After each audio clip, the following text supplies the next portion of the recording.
Welcome, everybody, to another edition of the Farr and Beyond podcast.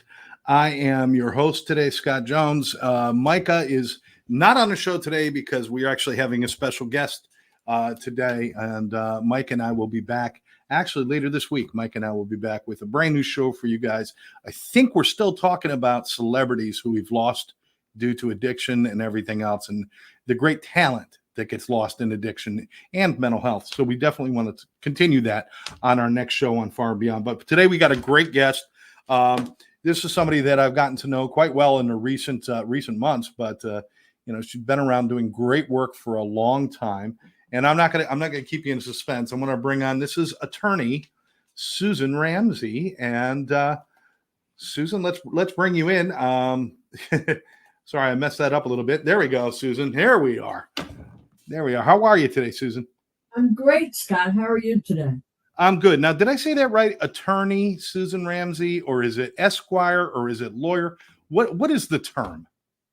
I'll come to any name you call me, but Esquire is sort of, in the old days, was considered the gentleman lawyer, right? But as a woman, I still can carry Esquire.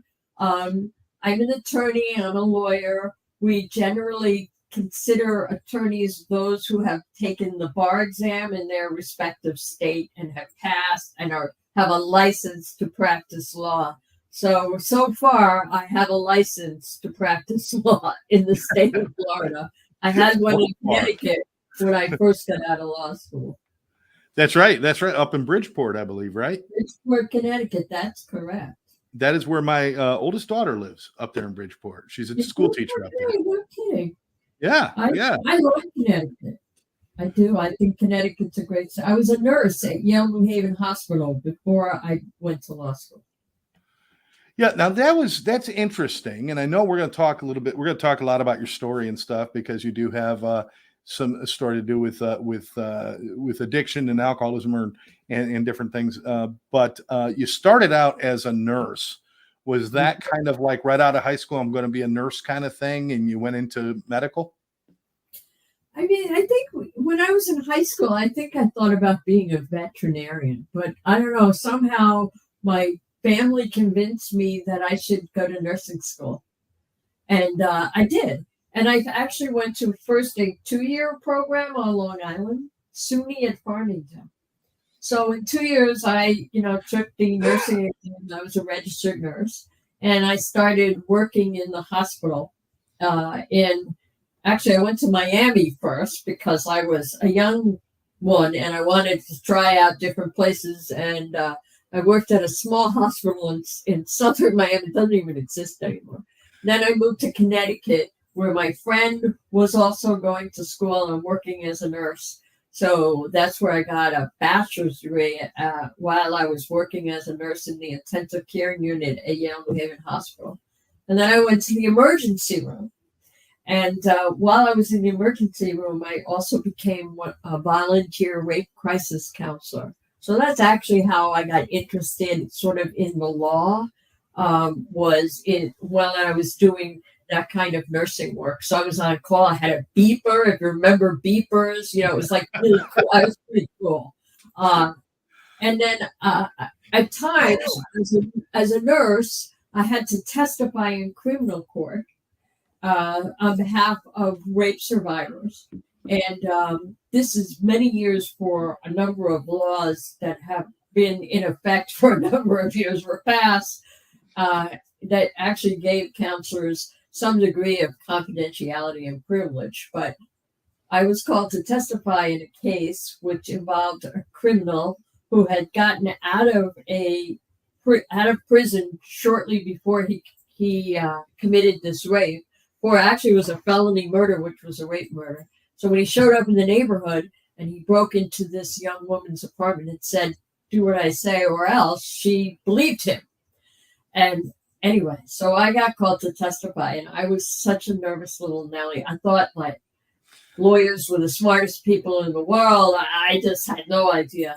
So I'm sitting up in the witness box, and I'm a little person, like my nose is what's showing over the witness box.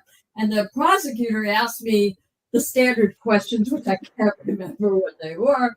And then I was about to get cross-examined, and I took this deep breath because I was terrified that I was going to say something.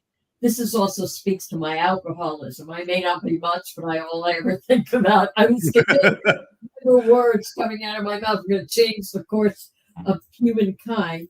And the defense lawyer asked me if I worked for the New Haven Police Department, which I did not. He asked me this 5 more times. By the time we got to the 6th time, I'm thinking I'm getting the answer wrong, but I say, no, sir, and I giggle very nervously. Well, the jury just cracks up, right? Because they're like, this kid doesn't know what the hell's going on, and apparently neither did the lawyer. So we just happened to take a recess right then, and I go out, and the prosecutor's out there. And of course, again, I think like I've done something terrible. So I say, I'm so sorry. I'm sorry I screwed it up. And he goes, what are you talking about? I said, what just happened in there? And he said, Susan, you didn't do anything. That guy's an idiot. And at that moment, I knew if that idiot could go to law school, so could I. So I credited him with I'm not going to repeat his name here, but after all these many years, I still remember who that was. And thank you very much, because that's what pushed me to go to law school. That's a true story. Well, most of it's true anyway.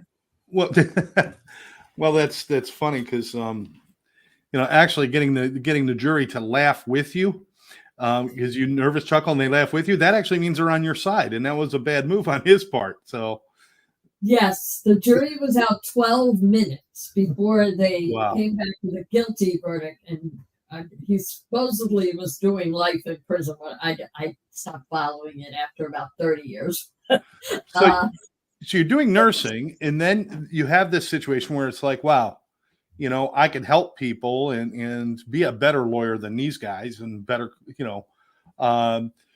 was there anything specific about the system that you had in your head that had to change back then? Because like you said, it's the victim laws or the victim protections weren't anywhere near what they are today back then. Right. So one of the reasons I could testify at all, because it's really hearsay, right? What the victim tells me about what happened is hearsay, is because under Connecticut law at the time, I mean, way back in the Puritan days, it was considered a dying declaration for a woman to come out on the streets and say she'd been raped, because she'd be stoned to death, right? So that's crazy. Wow. Obviously, we've come some distance since the 1700s, but, you have to think about that thinking. In today's day, we have a lot of laws that really protect survivors of sexual assault that are really wonderful. Like, your background, like prior sexual history. That used to be common in a criminal case. They'd say, well, maybe this happened, but you slept with 27 other people. I mean, like, stuff like that is not allowed. And that was kind of what you would see in the old days. And also just in terms of what the medical and psychiatric and psychosocial people understand about trauma and how trauma affects people, from the incident way into their adulthood. And also, if you look at even some of the statistics for people who have, especially women who have substance use disorder, it looks like 75% of women who have a substance use disorder have a trauma history of some sort. Either it's from, an adult event or a child event. So those are things that we collectively have a better understanding of. So we can help survivors of crime in all different ways. I mean, not just sexual assault, but other types of violent crime. I mean, one of the things that I really enjoy doing is I'm a member of an organization called the National Crime Victims Bar Association, which is only about 15 years old. And that organization is of lawyers like myself and many others, very, very talented lawyers who represent crime victims from individual sexual assault, child sexual abuse, and even other types of crime, like failure to provide proper security in apartment buildings or hotels. I'm going to tell the famous Connie Francis story, which you're probably old enough to know who Connie Francis is. Oh, yeah. Yes. Others will not. But so Connie Francis, it was about 1976, somewhere in that neighborhood. She was singing on Long Island at the Westbury Music Fair. And for reasons I don't understand, she stayed in a Howard Johnson's motel, if anybody even remembers Howard Johnson's, right? Between performances. And at that time, Howard Johnson's, and this was typical of a lot of hotels and motels, that the entrance was a sliding door into the room next to a door. But you could just break into the sliding door with a screwdriver, right? Like it didn't take much. So unfortunately for her, she was sexually assaulted one of the nights. An unknown assailant, they never caught. But they did find out, her lawyers did find out that there had been prior complaints like that against the Howard Johnsons. And so she brought a lawsuit against the Howard Johnsons, which it really was a rare event, saying that, hey, you guys knew there were prior problems with the hotel security prior to my being raped, and you could have done something to prevent it. And at the time, that was a novel legal theory, but she won. She got a jury award, which was, for the time, pretty big.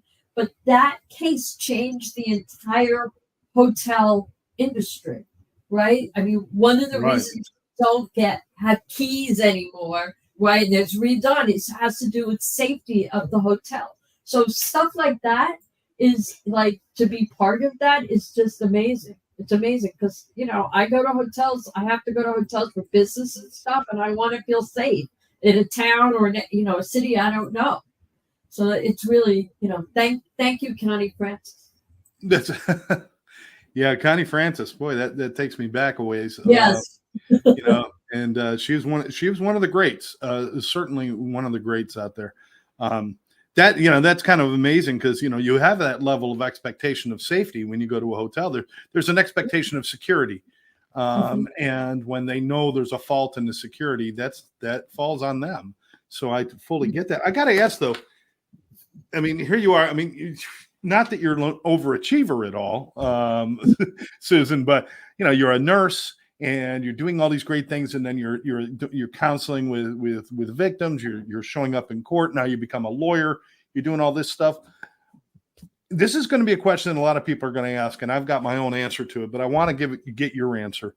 How does somebody fall into an irresponsible pattern of drinking when they're so responsible with everything else? It is really one of the most puzzling things, isn't it? Yeah. I'm not 100% sure. I mean, I think that, it goes back to who I think I am. I am that egomaniac with an inferiority complex, right? Yeah. So even as a nurse, I mean, I became a lawyer in part because my ego was challenged, right? That I felt like, and I can look back on some of my early interactions as a nurse with doctors, for example. And I have the utmost respect for the medical profession. But that dynamic of being told things like I was stupid or I wasn't moving fast enough, like I didn't react well to that. I have, even as at my age, I have oppositional defiance disorder.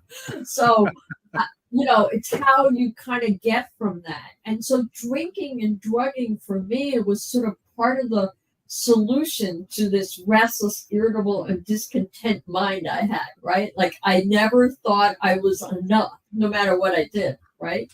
And I still, as a recovering alcoholic and drug addict for some years now, I still struggle with that at times, right? Like, am I doing enough?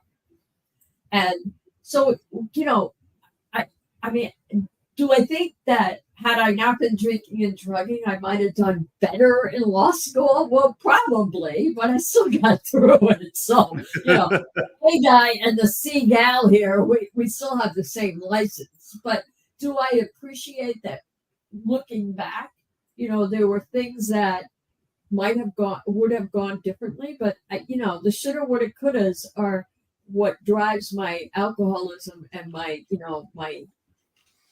defective in perfection disorder, if you will, right? Like Right. I have this perfectionism which drives me crazy that I can't possibly achieve, right? And that was true, so I would go to school and I would do things because I was driven by fear and ego, truthfully.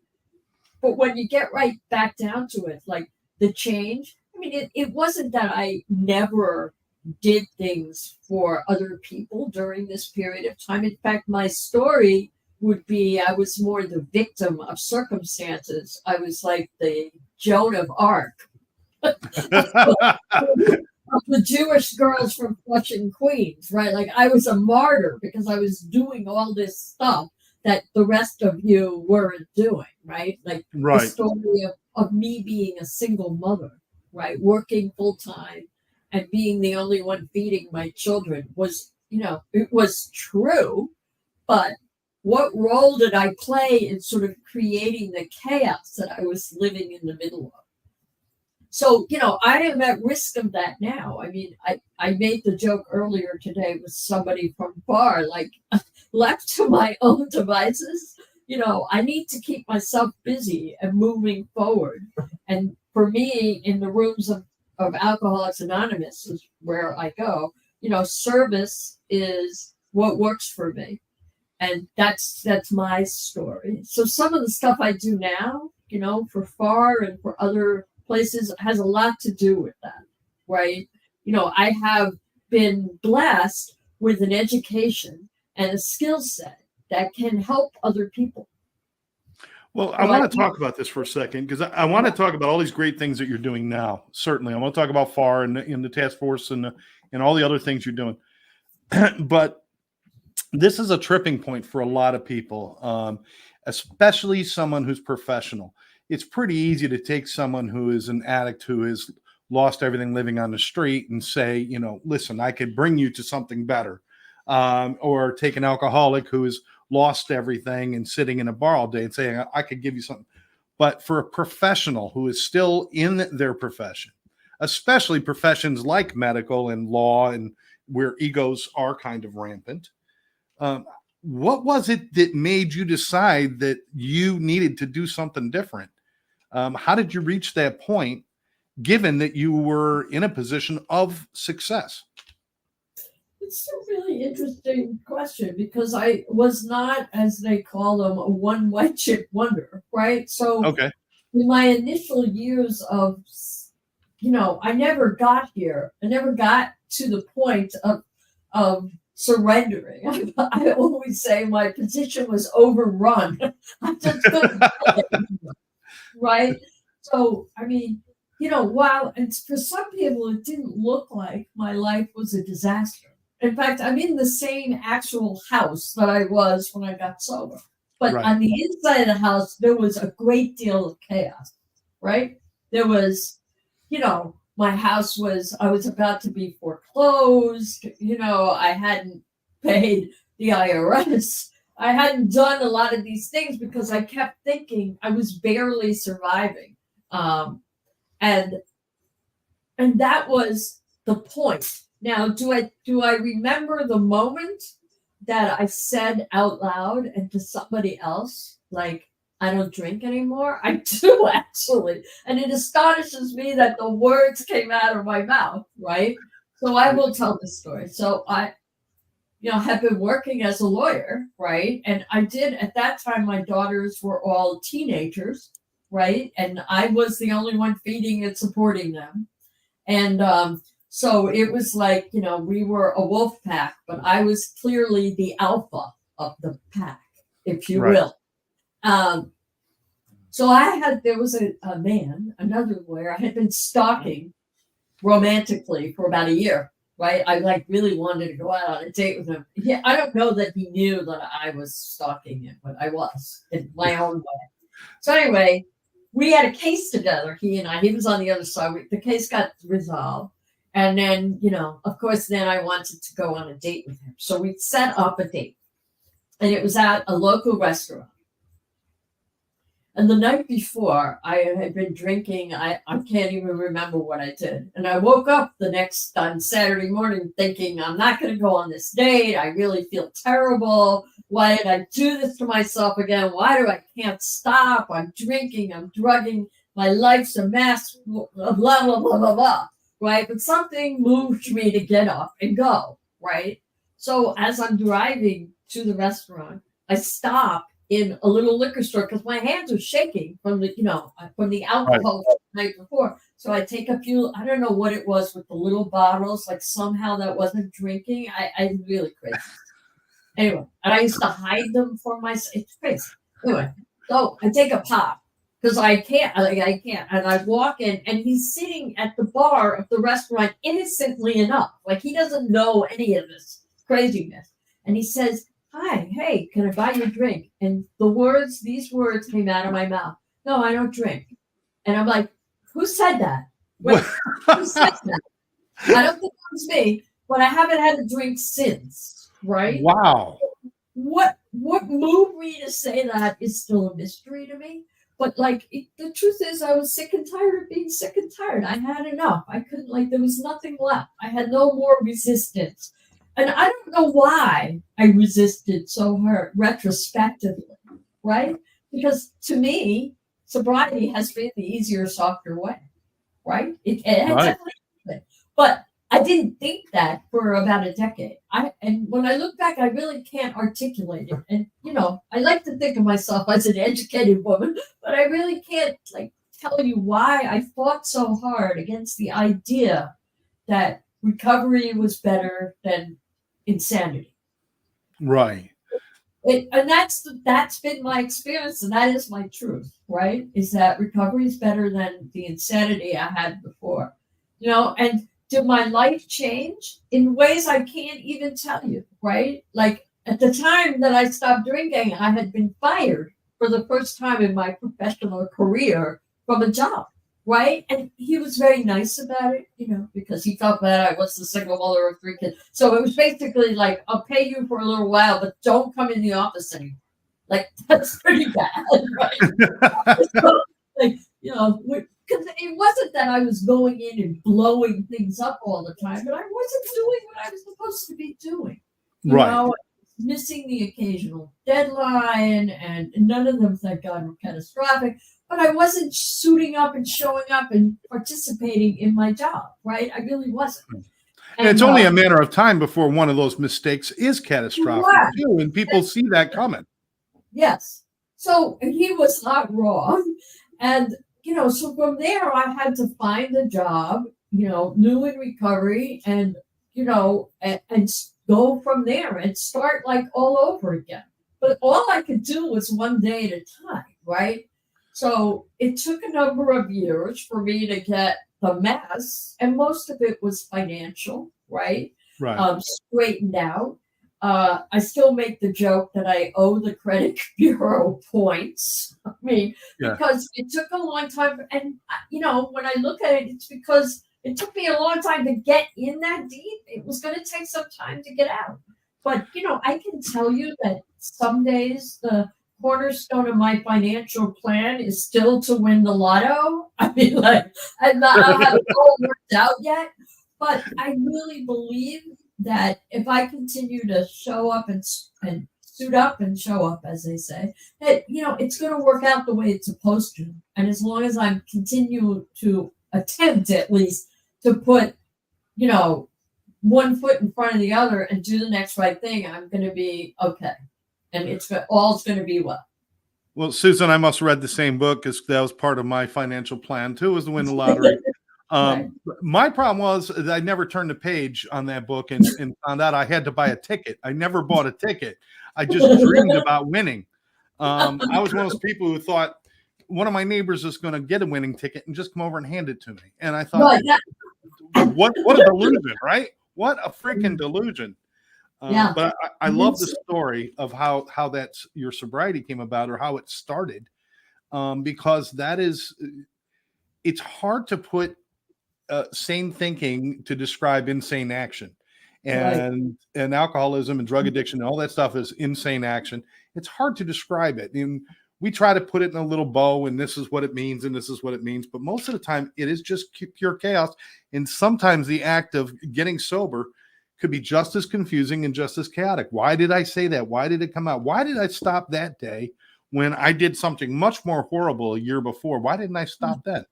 So it's very, very confusing. And I think having that much chaos to come out of that, it's so much easier to find peace in your life once you've known that much chaos, right? I couldn't agree with you more, right? Like the way you get into heaven is backing out of hell, right? I really believe that. And, I lived in hell on earth, and I never, ever want to go back to that mindset again, because it was just, exhausting, and just, you could see only the end as being a big, bad something or other. And, of course, and I'm sure you are, share this experience. We watch other people sometimes, and, they're lost to this disease, and, for a lot of different reasons. I mean, one of the reasons I am so deeply involved with Farr and with the task force, and I'm also the vice president of a recovery community organization in Palm Beach County, the hub, is that I want to give people what I have, or to help them get there somewhere, because I do believe recovery is possible for everyone. Background is, not everybody's going to have my experience, of course, like you were talking about. Some people are going to end up, homeless and hopeless without anywhere to go. But I think that we all can help people get there. And, certainly with the task force, and with the task force in particular, I mean, the initial part of the task force had been largely, and they still have that, in terms of criminal investigations and people being held criminally accountable for just, human trafficking, drug trafficking. I mean, all the worst of the worst. And, many people have heard these stories. They've been repeated on TV shows and all that kind of stuff. And the truth is that stuff was going on, right? Yeah. There were operators who were doing terrible things to make money at the expense of young people who had substance use disorder. And that, there's still some of it now, but it's not anywhere near as bad as it was 10 years ago. But all over, there is still, because we're talking about a very, very vulnerable part of society. When you're talking about people who are in the ends of their addictions, beginning of their recovery, that is a super vulnerable time. And there are always going to be people to take advantage of that, even though it was super prevalent down here in South Florida for many years. That has changed, but there are still things that happen and all over the country. And you got really involved in that, didn't you? Yes. And certainly in Florida. Throughout the country, though, you do see this popping up. I mean, it tends to be in vacation states.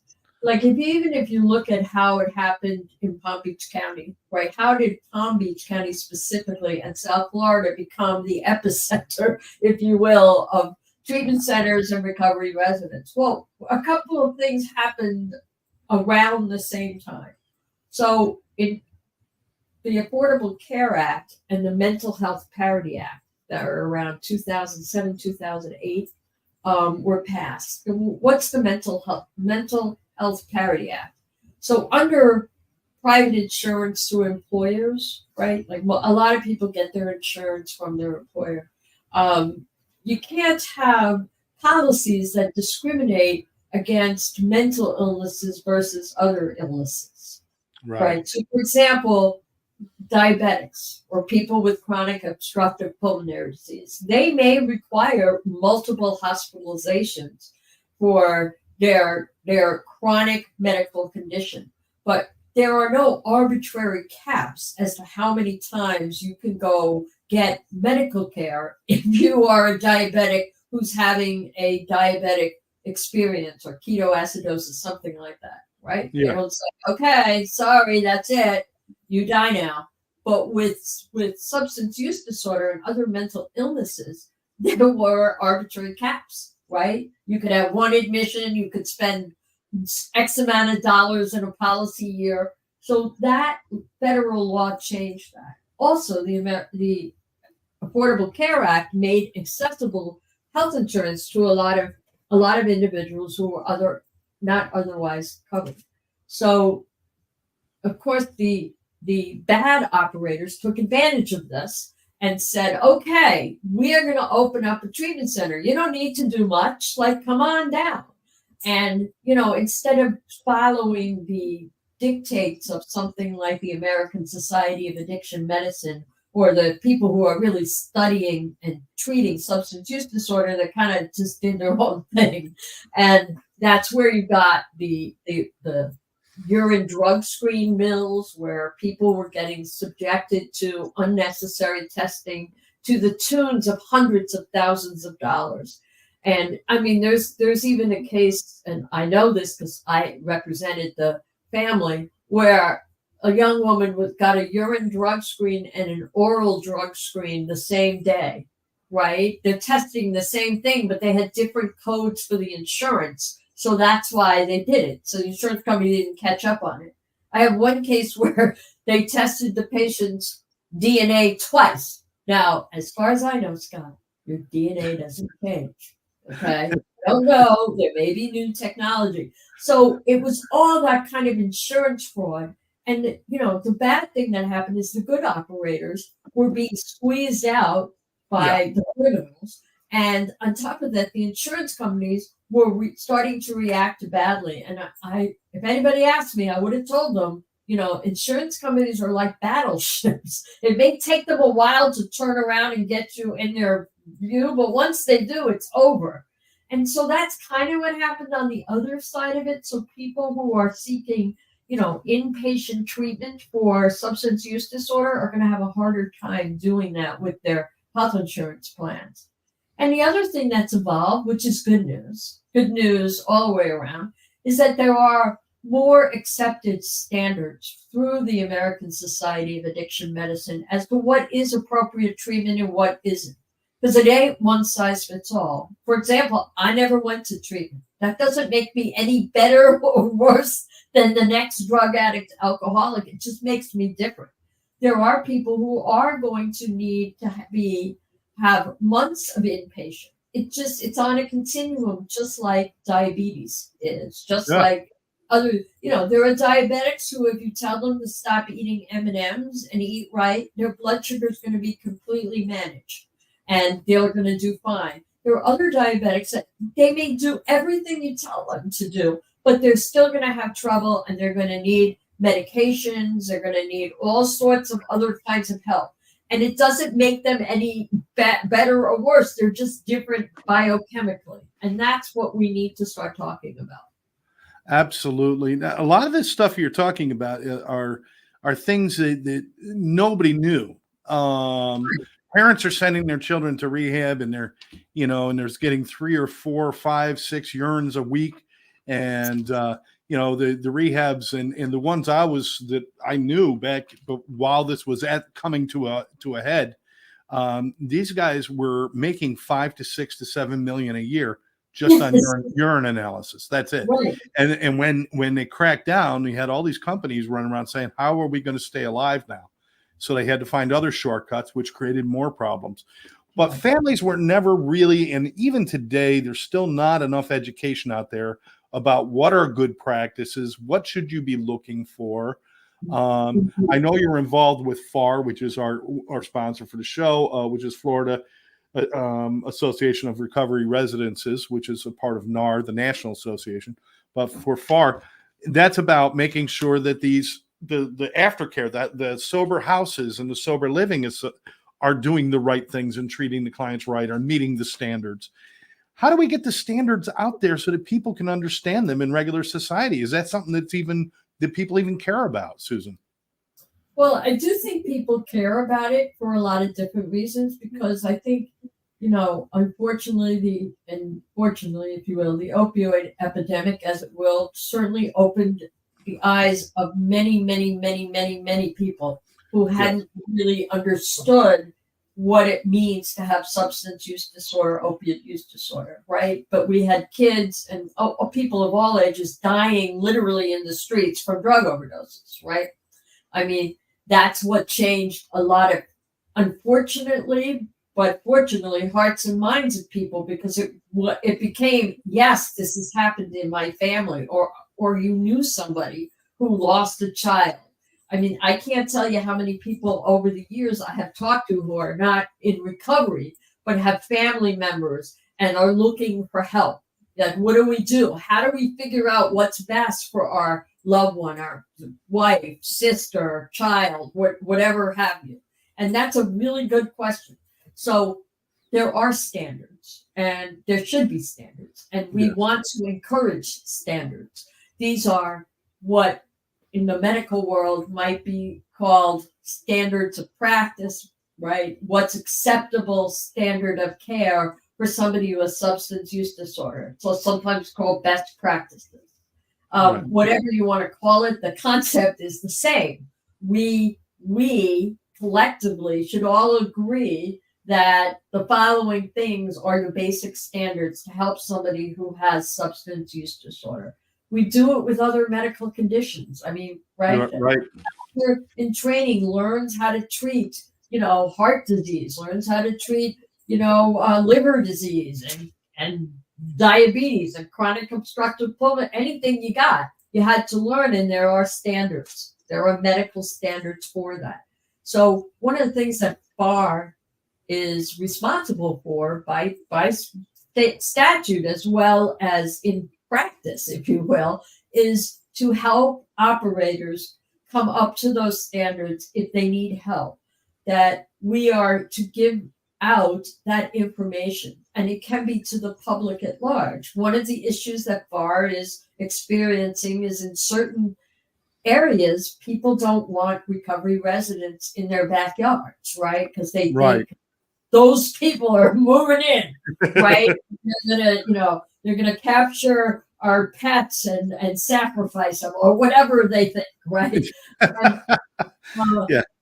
And that's part of what the advocacy of being in recovery is about, and why personally I completely respect anonymity as a core principle of the 12-step programs I go to. But my anonymity isn't as, I think that when we recover out loud, we help other people. We help other people from dying, because if this grandmother with the gray hair can be a sober, recovering person doing that kind of stuff, then you can too, kind of thing. And that's the same thing with the advocacy for Farr, right? For the operators themselves, we try to be an educational a tool for them, where they can find resources and things like that, because a lot of depends on where they're located as to what access to other resources they may have. And Farr is now launching into a new era, right? We have more organization, and I hope you're going to interview Michael Schlossman, our new chief executive director and chief legal officer. I am the general counsel for the Florida Association of Recovery Residents. And I know you've been talking to Micah every week. So, we're trying to get out there to talk about Farr and to talk about paths of recovery, right? Because not everybody has to do it the same way, their choice of recovery, but we all need to have standards as to what treatment goes on, and then specifically in recovery residents, how those are operated. I believe what others believe, that, maybe you went to a treatment center, but recovery really begins after that, right? Once you start moving and living in the world and dealing with day-to-day issues. And that, the most important thing for any of us, I mean, this is true for me, is to have a safe place to rest my head at night. It's really hard to do anything else if you don't have that, right? You are absolutely right. jobs, anything. If you don't have a place that you feel safe sleeping at, then it starts as simple as that, and that's really important. That is so important. You said so much there, Susan, and I agree with you. I mean, I think it's time for us. I mean, the anonymous thing, which I understand. The real purpose of that was that when a group of people get together, the anonymity is about, listen, just because you're a doctor or a business owner doesn't mean what you say is more important than the guy on the street. That's where it really came to play. It really wasn't meant for a secret society with secret handshakes and all sorts of stuff, because Bill W. and Dr. Bob used to walk around the street saying, hey, we're alcoholics. We want to help people. And they used to go to hospitals. So I think it's time to be a little bit more open. Those people in recovery, I think we have a responsibility to show people that being in recovery is just another phase of life. It's not a big deal. It doesn't have to define anything other than this is the point of life that I'm in, and it's all cool in the gang. I mean, you can't get a good Hollywood movie role without going to at least 3 rehabs now. That's just the way it is, right? It's not a horrible thing anymore. But I think what really is, we need people to understand that there's levels of care that need to be expected and should be expected and should be performed when you're putting somebody in treatment. And one of the things that's also missing, and correct me if I'm wrong, but whether it's SAMHSA or the National Institute of Health or even Joint Commission or NADAC or any of those places, nobody has a standard for measuring success in recovery. There has not been an agreed upon standard level of success. So every treatment center that says, oh yeah, we got an 80%, 90% success rate, it's not based on a national standard. Do you agree that that's something we need to work on somehow? Yeah, I think that's basic medical science, right? Is right. What? I mean, we don't take people's gallbladders out unless we knew that it would affect, that would stop the gallstone pain, right? I mean, right. Afterwards, but you know what I'm saying? This disease needs to be treated like what it is. It's a mental illness. It's a disease of my brain. My brain is not the same as a quote unquote normie's brain, period. Right. And so one of my, criticisms of substance abuse treatment and people who say that, like 80% success, based on what? What are you basing that on? I'm going to tell you one more story. So early on in this endeavor, I too wanted to know the answer to that question. Is there any evidence that treatment works? Right? Where's the evidence? Show me, where's the beef? Where is it? So I was Googling around, and one of those boxes jumped up and said, can we help you? Right? Because I thought I was on some other website. So I'm like, okay, I'll play. So I write, yes, my daughter is 26. I knew exactly what to ask, right? My daughter's 26 years old. She got fired from her job for drinking. She may also be using drugs. I have great insurance, and I'm looking for a place with the best success rate out there. Can you help me? And they write, yes, of course we can. So we text, we go back and forth. So finally, the bottom line is I get somebody on the phone, and what their 90% success rate was based on, 90% of those who volunteered to be followed up at 3 months. So like, you're not saying out of the 100 patients that 90 of them were, no, we're only saying that out of those who voluntarily agreed to be followed, 90%. So I said, you couldn't even get 100 with that group? I mean, like what? It proves nothing. Yeah. So what? So that's the part where we do need to spend time in analysis. I'm going to tell you where there is data now. Okay. There is data on the efficacy of medication for opioid use disorder. There are some long-term studies that talk about that.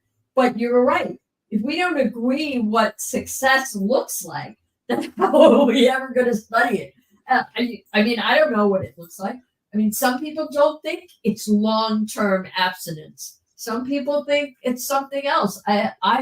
This is above my pay grade, but like Right. that has to be decided. That has to be figured out for any studies to really mean something substantial. That's right. That's right. And that's why I brought that up. And, because Susan, you get involved with so many great things and stuff. And I see that this is something that, this is going to be a big leap forward if we can find a way for measurable success. And that way we can study more. Yeah, we need standards, but we also need to always look forward for something new as well, because obviously we're not winning. I would love to say we're winning the battle, but we are not even close to winning the battle with addictions, with alcoholism, even with mental health. There are just too many people that fall between the cracks and don't go treated. So we need to constantly grow with this thing. I feel like we're still on the ground floor of a very tall building, I think we maybe a little bit, maybe we're on the second. Maybe I'm a little cynical, but yeah, maybe a little bit.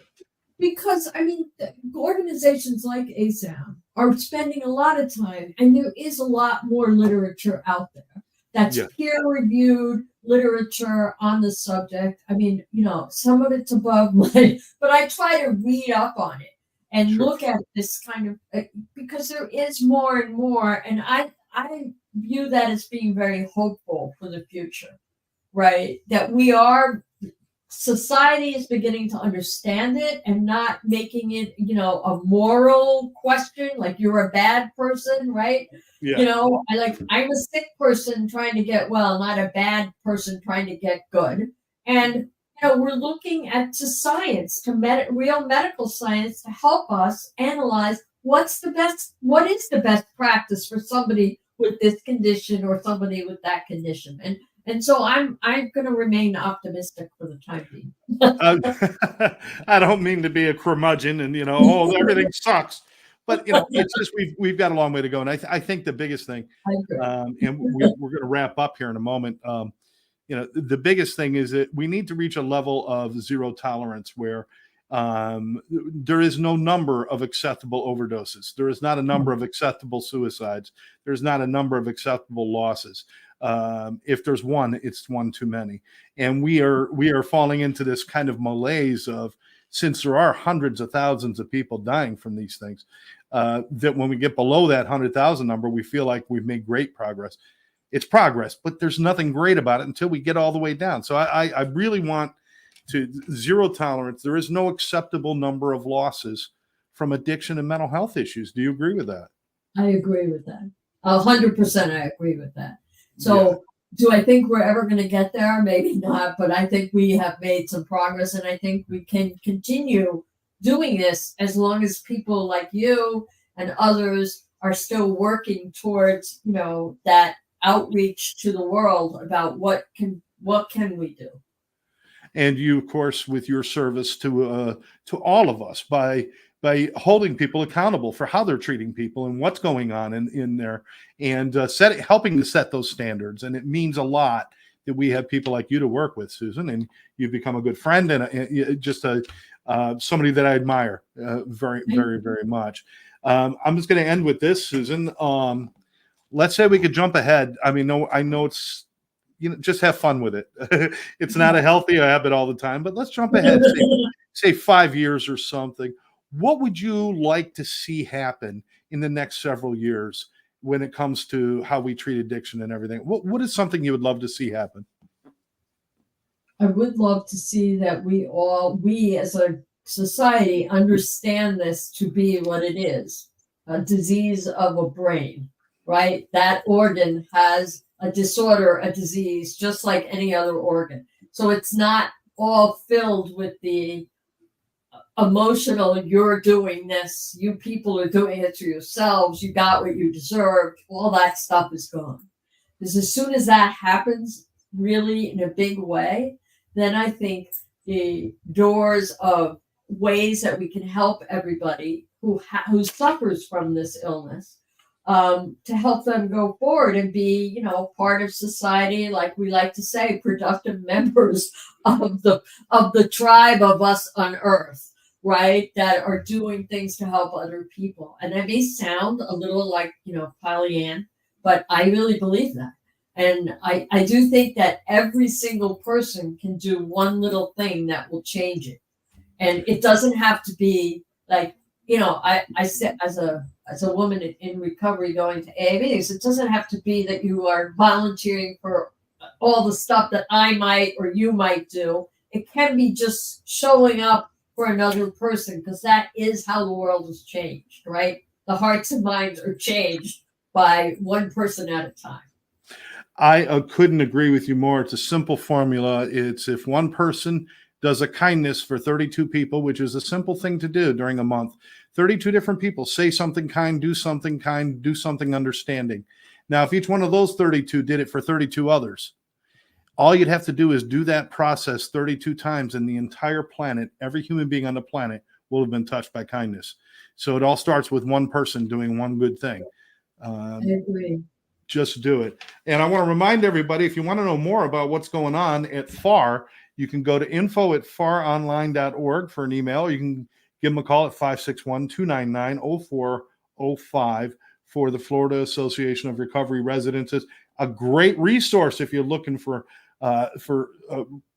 good sober livings and other resources that are necessary to really, really drive that recovery home. So please check out Farr. And if you want more information about One Brother, One Sister, or sponsor the show, please go to onebrother1sister.com, and all the information is there. And through your donations, we train first responders, veterans to deal with trauma, addiction, and mental health issues. And we do it at no cost to them through your donations. So please check it out at onebrother1sister.com. Susan, thank you so much for being on the show today. Thank you for having me. This has been very special, and I knew you were just going to be full. We've got so much we could talk about. I'd love to do this again. Maybe in a couple months we'll get together. Yeah. And I can talk forever, Scott. And certainly, if something happens with any sort of changes in policies or anything that we think is important, Susan, we'll definitely come to you so you can give us some help on explaining what's going on. All right. It's my pleasure. Thank you so much, Scott, for having me. Susan, thank you so very much. Susan Ramsey, an attorney, and of course, board members, participant, helper at all of these organizations throughout South Florida. There's too many to mention, but all I can say is it's somebody who is led by their heart and brought their brain to match. So we appreciate it. We really do. All right. You've been watching the Farr Beyond podcast. Make sure that you like this channel, share it with your friends, subscribe, and most definitely leave your comments, because we like to read those and we want to know what you're thinking, or if you'd like to be a guest on the show. For now, I'm Scott Jones, for my guest Susan B. Ramsey. Thank you very much. Everybody have a great day. Bye-bye now.